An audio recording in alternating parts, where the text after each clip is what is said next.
बिस्मिल्लाहिर्रहमानिर्रहीम, अस्सलाम वालेकुम। पॉइंट वाइज के साथ मैं हूं उस्मान भट्ट और मेरे साथ मौजूद हैं हमेशा की तरह यासिर इलियास और उबैदुल्ला आज़म।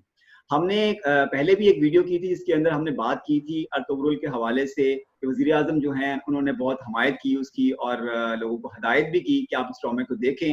अब उसके बाद एक नई पेशरफ्त हुई है, तो हमने सोचा कि आपसे वो शेयर करें और इस पर बात भी करें।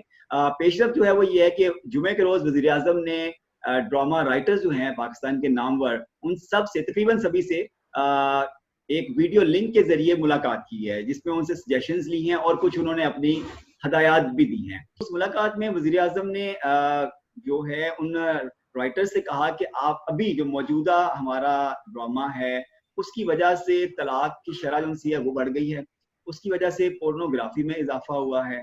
तो हमें इस तरह के ड्रामाज जो उनसे हैं उनसे अवॉइड करते हुए फिर उन्होंने अगेन अर्तुगरुल की मिसाल दी उनको और उन्होंने कहा कि अगर आप इस तरह का कुछ लिखते हैं तो हम यानी कि पीटीवी जो है वो उसको प्रोड्यूस करेगा। आपके ख्याल में होगा कि पीटीवी काफी अरसे से अपनी प्रोडक्शंस वो रोक चुका है और वो आउटसोर्स करके ड्रामाज जो है वो चलाता है। तो ये बेसिकली उस मीटिंग का मकसद था। तो क्या ये एक एहसन इकदाम है हमारे लिए, हमारी ड्रामा इंडस्ट्री के लिए? इसी पे आज बात करेंगे। यासिर साहब, पहले आप आगाज कीजिएगा। खुशगवार बात है कि वज़ीर आज़म एक चीज हवाले से सोच रहे हैं और कम से कम किसी ने तो एक इदराक हुआ किसी को यार कि हमारा ड्रामा हमारे माशरे के ऊपर किस किस्म का बिगाड़ पैदा कर रहा है। ये एक जेन्युइन बात है कि जब से हमारा ड्रामा एक चार दीवारी के अंदर कन्फाइन हुआ है और जब तक हमारी कहानी को अजीब और गरीब बन गई है, जिसमें अब किसी हद तक इंसेस्ट कहानियां भी आना शुरू होती हैं अनफॉर्चुनेटली, कि शादी बेनोई का अफेयर दिखाया जा रहा है, ससुर और बहू का अफेयर दिखाया जा रहा है एक ड्रामे में और पाकिस्तान के एक मरूफ टेलीविजन चैनल के ऊपर। तो इस तरह की चीजें जब से पाकिस्तान की सोसाइटी में आ चुके, मैं ऐसा नहीं है कि मैं डिनाई करूँ कि पाकिस्तान की सोसाइटी में ऐसा गंद नहीं होगा। जाहिर है ऐसी ऐसी कुछ कहानियां रिपोर्ट होती हैं, इंसेस्ट केसेस आते हैं हमारे सामने वैसे भी जनरली, लेकिन इसका ये मतलब नहीं कि आप ड्रामे के ऊपर चीजों को एक तो ग्लोरीफाई होती है चीजें, आपको पता है, आपको चीज पता है कि मैग्नीफाई करें जब आपको तो ग्लोरीफाई भी होती है वो। तो ये ठीक है चीज, वज़ीर आज़म की अच्छी चीज है, मैं इसको एंडोर्स करता हूँ, एग्री करता हूँ, कम से कम राइट टाइम। ठीक है। उबैद, आपसे मेरा सवाल ये है कि जो मेरे इल्म में आया इस मुलाकात के बाद कि तारीख के ऊपर उन्होंने बड़ा जोर दिया कि तारीखी चीजें जो सी हैं वो दिखाई जाएं। तो क्या जरूरी है कि हमें तारीख को एक अफ्यून की, आई मीन मैं सॉरी ये वर्ड यूज कर रहा हूँ, कि हमें एक नशे की तरह तारीख को बार बार दोहराने की और दिखाने की जरूरत है? क्या हम कोई जदीद और नए मौजूआत की तरफ क्यों नहीं जा सकते? अस्सलाम वालेकुम। अच्छा, मैं सबसे पहले एक बात करना चाहता हूँ इसी के तनाजुर में, ये जो आपने सवाल किया है इसमें ये है कि हम सिखाना क्या चाहते हैं। हमें सबसे पहले ये देखना चाहिए था कि ये पिछले 10 साल में अगर कोई प्रोटोटाइप हमें मिला है इस सारे ट्राइबल 500 साल 1000 साल पहले की तारीख के ऊपर बने हुए ड्रामे का, तो वो गेम्स ऑफ थ्रोन था। वो गेम्स ऑफ थ्रोन एक एंटरटेनमेंट था, उससे हमने कुछ सीखा नहीं था, उससे हमने एंजॉय किया। अब उसको हम उस ड्रामे को, उस वेपनरी को, जब हम बात कर रहे हैं, इवन यहाँ पे बात हो रही है करंट अफेयर्स के तौर पे देखा जाए तो अमेरिका में इवन वो पुलिस को डी वेपनाइज कर रहे हैं, आर्मी को मिलिटराइज करने की बात की जा रही है, और हम यहाँ पे फिर तलवारों और नेजों से चीजें सिखाने की कोशिश कर रहे हैं, और फिर हम ये तीरों कमानों से क्या सिखाएं। मेरा सबसे ये सवाल है कि ये हम एकदम गेम्स ऑफ थ्रोन का टेम्पलेट लेके एकदम लोगों को, पाकिस्तानियों को सिखाने क्या पहुंचने लगे हैं तारीख में। अब हम जिन चीजों को देख रहे हैं, जो चीजें अर्तुगरुल भी जो है वो भी अपने स्केल की वजह से अच्छा लगा, अदरवाइज उसमें सीखने के लिए कुछ भी नहीं है। अच्छा, उसमें एक पॉइंट मैं आपको ऐड कर दूं यहाँ पे नाज़रीन के लिए कि अर्तुगरुल जो है, जो तुर्की में पेश किया जा रहा है ड्रामा, उसमें उन्होंने बकायदा मेंशन किया हुआ है it's a historical fiction, and here we are presenting it like a history, जिसपे आप चाहते हैं हम बिलीव भी करें और देन उसके अलावा हम उसके मुताबिक अमल भी करें। तो अच्छा, अब मैं सॉरी साहब जी, हम इस दुनिया में रहते हुए उन वो मिडीवल टाइम्स की जंगों से और उनसे हम कुछ नहीं सीख सकते सिवाय इसके कि ये तलवार जो है ये इंसान का गला काटने के लिए, ये तलवार घोड़े का गला काटने के लिए, इसके अलावा हमें कुछ नजर नहीं आ रहा। हमें कोई नई चीजें सिखाई जाए, हाँ एंटरटेनमेंट के तौर पे आपने कुछ बनाना है, you are more than welcome. अच्छा, उसमें मैं अगेन नाम नहीं यहाँ पे लूंगा, मगर मैं आपको बताता हूँ, मेरी कुछ राइटर से बात हुई इस हवाले से, तो उनका ये कहना है कि इट्स नॉट अबाउट अस कि हम नहीं लिख सकते या हम नहीं लिखना चाहते, हमारे साथ ही पेट लगा हुआ है, at the end of the day हमें भी अर्न करना है। एंड इसमें जो मतलब स्पेसिफिक ड्रामा हाउसेज हैं या जो प्रोडक्शन हाउसेज हैं, वो ही जो हमें गाइड करेंगे या जो हमसे लिखवाएंगे, डिक्टेट करेंगे, अगेन वो तो ऑलरेडी हो रहा है, डिक्टेशन तो हो रही है। अब अगर ये स्टेट लेवल पे हो, अगर चली जाए तो इसमें हर्ज क्या है फिर? मैं ये यासिर साहब से सवाल करना चाह रहा हूँ। देखिए डॉक्टर साहब, एक तो चीज है कि जो पहले पॉइंट उठाया मैं उसको थोड़ा सा एड्रेस करके आगे निकलूंगा। एक तो होते हैं हमारे यहाँ, जब भी आपने बात की कि अर्तुगरुल जो है उसके साथ एक चीज उन्होंने बड़ी क्लियर कट बताई कि हिस्टोरिकल फिक्शन है। पाकिस्तान में भी ऐसे तजुर्बात हो चुके हुए हैं, आपने पढ़े हैं, हम सारे इस उम्र से गुजरे हुए हैं। जब पाकिस्तान में पढ़ना हम शुरू करते हैं तो हम एक नसीम हिजाजी नाम के राइटर को बहुत ज्यादा पढ़ा जाता है पाकिस्तान में। उन्होंने भी यानी कि बैकग्राउंड हिस्टोरिकल रख के एक फिक्शन लिखा, जिसको टेलीविजन ने टेलीवाइज भी किया। कासिम जलाली साहब ने एक तेलुगु का किया हुआ है जो आखिरी चट्टान के नाम से था। अब उसमें देखें कि बेसिकली हर जो आपका व्यूवर होता है और जो एक नापुख्ता जहन का व्यूवर होता है वो उसको हार्ड कोर हिस्ट्री दे, सबसे बड़ा आदमी ये होता है तारीख के साथ। आप जब भी बैकड्रॉप हिस्टोरिकल रखेंगे और उसमें फिक्शन ऐड करने की कोशिश करेंगे तो वो ज्यादा तबाह को नुकसान करता है। अगर आप तारीख तक कन्फाइन कर रहे हैं अपने आप को तो आप हार्ड कोर तारीख दिखाएं, ठीक है। उसमें आपको मार भी पड़ रही है, आप मार भी रहे हैं, जो कुछ भी हो रहा है जिस तरह का तारीख का है तो ओरिजिनल कॉन्सेप्ट होता है। और आप उस तरह की तारीख देखें, तारीख होती भी वैसे आपको पता न्यूट्रल नहीं होती, फातिहीन की लिखवाई हुई तारीख होती है, लेकिन बहरहाल आप किसी हद तक कुछ न्यूट्रल वर्जन निकाल सकते हैं। आप 2 वर्जन को पढ़ के 4 वर्जन पढ़ के किसी हद तक न्यूट्रल तक पहुंचने की कोशिश कर सकते हैं। मैं जरा थोड़ा सा नाज़रीन को बता भी दूंगा और फिर थोड़ा सा स्पेसिफिक सवाल आपसे और फिर उबैद से रखूंगा। होने ये जा रहा है कि सिक्स सिग्मा जो कि बेसिकली प्रोडक्शन हाउस है, बहुत बड़ा प्रोडक्शन हाउस है पाकिस्तान का, हुमायूं सईद साहब उसके पैटर्न हैं, वो जो है उन्होंने एक ड्रामा लिखवाया है, एक तारीखी ड्रामा लिखवाया है, ठीक है। और खलील रहमान कंवर साहब बहुत बड़ा नाम है, उन्होंने उस ड्रामे को लिखा है। करेक्टर जो है वो मैं आपको भी नहीं बता रहा कि वो कौन सा करेक्टर है, मगर एक तारीखी किरदार है जिसको उनके लिए लिखा गया है, सिक्स सिग्मा के लिए। और जो इतलात अब तक की हैं उसके मुताबिक हुमायूं सईद ही वो जो तारीखी किरदार है वो अदा करेंगे। तो आप हुमायूं सईद को इस तारीखी किरदार के रूप में कैसे देखते हैं कि वो तलवार उठाते हुए नजर आए आपको, घोड़े पे हों? तब देखें, हुमायूं सईद वैसे भी बेचारा शक्ल से जो है वो तौस और रुबाब वाला आदमी है, उसका शमशीर और सना से क्या लेना देना, ठीक है। तो एक दूसरी चीज ये है कि मैं जो बार बार उस दिन भी हम बात कर रहे थे, यार ये जो हीरो दिखा जा रहा है, यानी कि पहली चीज तो मुझे ये बताएं भट्ट साहब, मैं एक प्री हिस्टोरिक हीरो उठाता हूँ, लेट्स से मैं सिकंदर यूनानी के ऊपर एक ड्रामा बनाता हूँ, इसमें मेरी तख्लीक कहाँ पे? ये तो हार्डकोर में वो फैक्ट्स नरेट कर रहा हूँ ना, जो किताबों में आए हुए हैं सही हैं गलत हैं, मेरी तख्लीक नहीं है। वो एक काम मेरे तखय्युल ने कर रहे हैं, एक काम तख्लीक जो है मेरे तखय्युल ने करनी है, वो मेरी क्रिएटिविटी होती है। वो मैं फ्यूचर को कोशिश करूँ।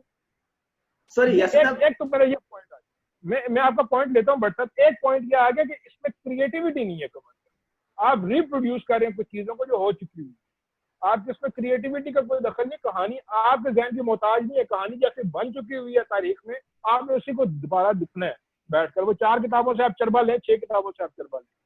अच्छा, अब उसके बाद दूसरी चीज ये होती है कि अभी आप देखें, दूसरी चीज होती है कि पाकिस्तान अगैन बाद में वो पिछली दफा भी मेरा रोना ये था यार कि हमें हीरो क्यों मिलता है सन 1021 का, 1021 का, 1022 का, और उसके बाद हमारे सियासी हालात तब्दील होते तो हीरो भी हमारा तब्दील हो जाता है। यार हम क्यों नहीं बना सकते नुसरत अली खान के ऊपर ड्रामा? हम उसकी स्ट्रगल के ऊपर, एक तो हमने उसको माना नहीं उस वक्त जब तक उसको पीटर गैब्रियल ने लिया नहीं, हमने उसको माना नहीं जब तक इंडिया ने उसको एक्नॉलेज नहीं किया।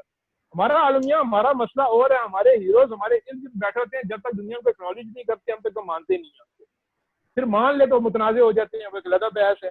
लेकिन हम नुसरत अली खान, जहांगीर खान जो हमारे हीरो 70 साल में, हमने क्यों तलवार को ही हीरोगिरी से जोड़ दिया हुआ है? यार खुदा के लिए हमारे बहुत अच्छा जहांगीर खान बन सकता है, बहुत अच्छा जहांगीर खान बन सकता है, बहुत अच्छा इमरान खान बन सकता है, बहुत अच्छा शहबाज सीनियर बन सकता है। अगेन मैं स्पोर्ट्स में ज्यादा रह रहा हूँ या मेरे सोच स्पोर्ट्स में, लेकिन आपको साइंटिस्ट मिल सकते हैं। आप डॉक्टर अल्लाह माफ करे वो पाकिस्तान में कहाँ बन सकता है। चले आप किसी तक कदीर खान पे ड्रामा, खबर मुबारक मंद के ऊपर ड्रामा, तो कम से कम कुछ तखय्युल देखें। अब जेम्स कैमरून ने जो है वो टाइटैनिक से पहले कंसीव की थी एवाटार, ठीक है। आप फ्यूचर के लिए फोर्स ही करते हैं और आप फिर जो ना क्रिएटिविटी को सिर्फ लेकर जाते हैं, साइंस को सिर्फ लेकर जाते हैं और दुनिया इजादात की, यानी कि ऐसी ऐसी चीजें आप देखें, हम अपने जब जवान हो रहे थे तो ऐसी चीजें हमने बहुत देखी हॉलीवुड में, तो वो दीवार के ऊपर आप या वर्चुअल स्क्रीन के ऊपर इंटरेक्ट कर रहे होते थे, उस वक्त ऐसा कॉन्सेप्ट भी नहीं था दुनिया, और उसने फिर इस चीज को रियलाइज किया लोगों ने, उन्होंने कहा यार ऐसा हो भी सकता है, जो एक राइटर का तखय्युल था, एक डायरेक्टर का तखय्युल था, उसने साइंस की शक्ल धार। ये चीज हमारे आदमी ये कहने ले कि वही 10 और 20 का हीरो लेना है, महमूद गजनवी ले लेना है, महमूद गजनवी के बाद हमने शाहबुद्दीन गौरी ले लेना है, शाहबुद्दीन गौरी के बाद वो खाल जो है हमने पहना देनी है कुतुबुद्दीन ऐबक को, और पता नहीं कौन कौन सा हम लेते रहेंगे जो हमारे हीरोज हैं, यानी बड़ी बहस हुई है। तो यार कुछ और हीरोइज्म का ऐसा बहस बाकी काफी लंबी हो गई है, तो आप काफी जज्बाती हो गए हैं इस मामले को लेके। मेरा ख्याल है हुमायूं सईद आपको, मतलब आप मुझे ये समझने से कासिर हूँ कि हुमायूं सईद आपको हर तरह के किरदार में पसंद है, सिर्फ एक हिस्टोरिकल कैरेक्टर में वो आपको सूट करते हुए नजर नहीं आ रहे। मैं अब उबैद की तरफ चलता हूँ। उबैद, आपसे भी मेरा वही सवाल है कि हुमायूं सईद एक हिस्टोरिकल कैरेक्टर में आपको कैसे लगेंगे? अच्छा, सबसे पहली बात है मैं ये कहूंगा कि हुमायूं सईद साहब जो है ना, वो समटाइम्स हमारे पास यहाँ पे ये देखें ना, ऑप्शंस भी अवेलेबल नहीं है ना। यहाँ पे बहुत ही एक छोटी सी लिस्ट होती है हीरोज की। अगर 30 से 40 तक के होंगे तो ये होंगे, 20s में होंगे तो ये होंगे, टीन्स होंगे। हमारे पास बहुत बड़ी लिस्ट नहीं होती। एक्चुअली मुझे ज़हन में कोई और नहीं नजर आ रहा कि इन 3-4 लोगों के अलावा जो इस एज ग्रुप का। फिर ये बात है कि हम इतना ज्यादा तारीख के पीछे क्यों पड़े हुए हैं? तारीख के पीछे हम इसलिए पड़े हुए क्योंकि वो जो यासिर भाई की बात सही बिल्कुल है कि where is our own creativity. हम नए टॉपिक्स क्यों नहीं पैदा कर पा रहे? और फिर तारीख उसी वक्त अच्छी लगती है सुनने में जब उसका कोई काउंटर आर्ग्यूमेंट भी हम सुने। यहाँ पे काउंटर आर्ग्यूमेंट हिस्ट्री का कोई नहीं होगा। हम अच्छी अच्छी चीजें अपने अपने टाइप की चीजें निकाल के ड्रामा बना लेंगे और उसके बाद जो काउंटर आर्ग्यूमेंट वाली हिस्ट्री होगी, जो उसके उन्हीं टॉपिक्स को किसी और नजर से देखी हुई हिस्ट्री होगी, वो नहीं हम बताएंगे। वैसे एक पॉइंट बस मेरा, यार आप मेरी, अच्छा इस पे भी मेरी बात हुई, कुछ राइटर से इस मौजूद पे भी मेरी बात हुई कि आप लोग नए आइडियाज के ऊपर क्यों नहीं लिखते, आप साइंस पे क्यों नहीं लिखते, आप टेक्नोलॉजी पे क्यों नहीं लिखते, आप फ्यूचर के बारे में क्यों नहीं लिखते? तो उन्होंने कहा कि भाई पाकिस्तान के अंदर एक तो हम अगर लिख लेंगे उस लेवल का उसे प्रोड्यूस करना नंबर 1, एंड देन उसकी फिर acceptability for the our audience. हमारी ऑडियंस जो सी है वो हो सकता है कि हॉलीवुड की या इवन बॉलीवुड का भी कोई फ्यूचर के हवाले से या कोई साइंस एंड टेक्नोलॉजी बेस्ड कोई फिल्म या ड्रामा देख सके, मगर हमारा खुद का जो है वो शायद मुश्किल हो अभी उनके लिए एब्जॉर्ब करना। और इसलिए अगर वो फेलियर हो गया, अगर एक एक्सपेरिमेंट हुआ और वो फेल हो गया, तो फिर तो उसके बाद आप समझें कि हमेशा के लिए क्रॉस लग जाएगा उसके ऊपर। नहीं, यहाँ पे वही बात आ गई ना। यहाँ पे आपको क्रिएटिविटी को, जो यासिर भाई ने कहा है, उसको हमें डिक्टेशन में से और डालना पड़ेगा। अदरवाइज हम लोग तो व्यूअर्स तो बहुत कुछ देखना चाहते हैं। आप क्या पोर्नोग्राफी बनाने लग जाएंगे? यहाँ पे आप आहिस्ता आहिस्ता एक हर चीज का एक इवोल्यूशन होता है।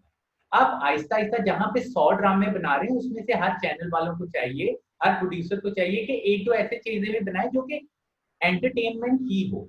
मैं ये नहीं कह रहा कि कोई तारीख हो और या कोई इससे सीखें या साइंस टेक्नोलॉजी हो, लेकिन उन चीजों को भी साथ साथ जगह देते रहे। जैसे सॉरी यासिर भाई, सॉरी, जैसे बॉलीवुड है, बॉलीवुड एंटरटेनमेंट फुल टाइम बनाता है, लेकिन साथ साथ हर प्रोडक्शन हाउस साथ एक पैरेलल चीज जो इवोल्यूशन के लिए जरूरी होती है, एक्टर के भी, प्रोडक्शन के भी, हर तरह से वो एक साथ साथ चीज इंट्रोड्यूस करता रहता है, इंजेक्ट करता रहता है। इस तरह जो है प्रोसेस ऑफ इवोल्यूशन स्टार्ट होता है। हमें डिक्टेशन वगैरह में से निकलना पड़ता, हमें कहीं ना कहीं अपने आप को कायम रखने के लिए, इवन प्रोड्यूसर्स को कायम रखने के लिए थोड़ा थोड़ा इवोल्यूशन का प्रोसेस इंजेक्ट करना पड़ेगा अपने प्रोडक्ट्स में, अदरवाइज हम यहीं स्टक रहेंगे। जी यासिर साहब, आप अपना क्लोजिंग रिमार्क्स देते हैं, फिर आज की विशेष को हम खत्म करें। सर मैं उसको शॉर्ट करूंगा टाइम की वजह से। सिर्फ मैं इतना कहना चाह रहा हूँ कि अगर कोई क्रिएटिव आदमी फेलियर के डर से अगर कोई चीज क्रिएट नहीं करता तो वो क्रिएटिव आदमी है। दुनिया में कोई चीज तख्लीक ना होती है अगर लोग से डर रहे होते हैं यार कि ये चीज एक्सेप्ट की जाएगी या नहीं की जाएगी। आपके अंदर क्रिएटिविटी अगर है, जो आपने बात की कि मैंने राइटर से बात की, उन्होंने कहा जी हम ऐसी कोई चीज कर लें, फ्यूचरिस्टिक किस्म की तजर्बा कर ले, तो पाकिस्तान में एक्सेप्ट नहीं की जाएगी। मैं इस चीज को, इस आर्गूमेंट को बहुत रद्द करता हूँ और मैं आपसे रिक्वेस्ट करूंगा इसके ऊपर ज़्यादा प्रोग्राम कीजिएगा।